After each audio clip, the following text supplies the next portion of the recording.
রাশিয়ার কাছ থেকে S-400 মিসাইল কিনে যুক্তরাষ্ট্রের রোষানলে পড়ে গিয়েছিল তুরস্ক। এরপর যে হারে F-35 যুদ্ধবিমান প্রকল্প থেকে ছিটকে পড়ল, সেটা দেখে ভূরাজনৈতিক বিশ্লেষকরা বলছেন এটা কেবল একটি সামরিক প্রযুক্তির প্রশ্ন নয়, বরং ভূরাজনৈতিক এক কূটনৈতিক দাবা খেলা। কিন্তু প্রশ্ন একটাই, তুরস্ক কেন এত আগ্রহী এই F-35 যুদ্ধবিমান পেতে?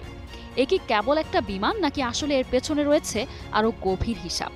একদিকে S-400 হলো আকাশ প্রতিরক্ষার ঢাল, অন্যদিকে F-35 হলো আধুনিক হামলার অন্যতম হাতিয়ার।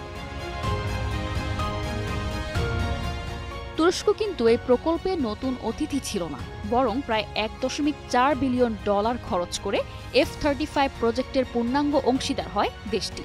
টার্কি কোম্পানিগুলো বিমানের বেশ কিছু যন্ত্রাংশ তৈরি করত, যার মাধ্যমে তারা বড় অর্ডার ও বৈদেশিক মুদ্রা অর্জন করত।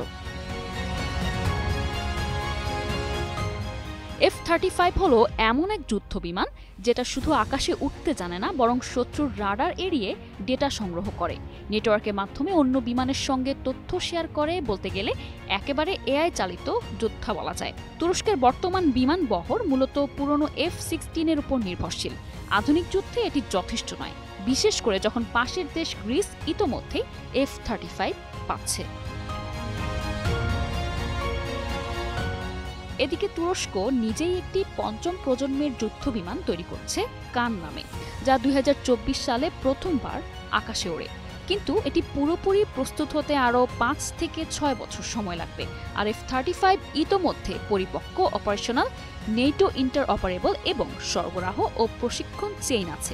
তাই তাৎক্ষণিক সামরিক সক্ষমতা প্রদানে F-35ই দ্রুত ও কার্যকর সমাধান। অপরদিকে রাশিয়া থেকে S-400 কেনার পর তুরস্ক ও যুক্তরাষ্ট্রের সম্পর্ক অনেকটাই ঠান্ডা হয়ে পড়েছিল। আর যদি F-35 প্রোগ্রামে ফিরে, তাহলে সেটা হতে পারে বন্ধুত্বের বরফ গলানোর একটা বড় পদক্ষেপ। F-35 প্রোগ্রামে ফিরতে হলে তুরস্ককে অবশ্যই প্রমাণ করতে হবে রাশিয়ার S-400 এর সঙ্গে তারা আর বন্ধু নয়। যুক্তরাষ্ট্রের ভয়, S-400 রাডার দিয়ে F-35 এর গোপন তথ্য রাশিয়ার হাতে চলে যাবে। তাই তুরস্ককে খেলতে হবে খুব হিসেব করে। বিমানের সঙ্গে কূটনৈতিক ভারসাম্য বজায় রাখতে হবে তুরস্ককে। F-35 এখন কেবল এক বিমান নয়, এটা বিশ্ব শক্তির প্রতীক।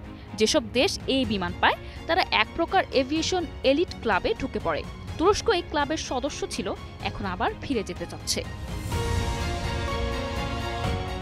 বর্তমানে তুরস্ক F-35 নিয়ে নতুন করে আলোচনা করছে, আবার এদিকে রাশিয়াও চাইছে তারা যেন তুরস্ক থেকে S-400 ফেরত নিতে পারে, যাতে বাধা কমে। যদিও তুরস্কের একটি সংবাদ মাধ্যম দাবি করেছে রাশিয়ার কাছে পর্যাপ্ত মজুদ নেই এবং অন্য ক্রেতাদের কাছে বিক্রি করার জন্য তারা তুরস্কের হাতে থাকা S-400 ফেরত চাচ্ছে।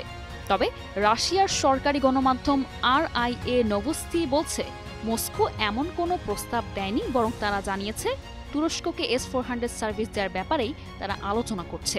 যদিও এসব তথ্য এখনও নিশ্চিত নয়, সব মিলিয়ে যুদ্ধবিমান ঘিরে এই উড়ন্ত কূটনীতি এখন এক টান টান নাটক।